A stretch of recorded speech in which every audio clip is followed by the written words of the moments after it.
Hello，各位準業主，我係 Benny，今日用5個步驟幫你減壓減錯快上車。Step 1做真預批，揾按揭經紀幫你做按揭，貨俾幾間銀行信用社，清楚自己可負擔金額，同時 rate hold 鎖息大約120日，有預批信，出手夠快，買到心頭好。Step 2計清所有成本，物業轉讓稅 PTT， 以60萬物業為例。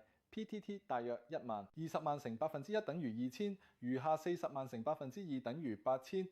首置豁免，若果符合條件且樓價少過83.5萬，首50萬部分免 PTT。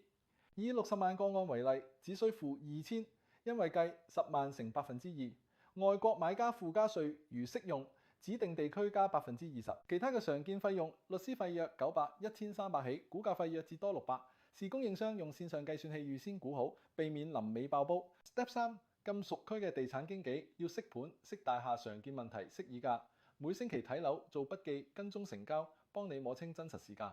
Step 4鎖定物業出價策略，見到心水要快，準用近期成交作比較，了解賣家動機，例如已買新屋，想快成交，移民急放。如果價錢高少少，再同按揭經紀重算現金流同方案，先確保負擔得起，再拍板。Step 5交收 ，Closing 溫哥華 Strata 交收要嚟 Form B 資訊證明、Form F 清付證明、會議記錄、章程、保險摘要等非 Status Certificate。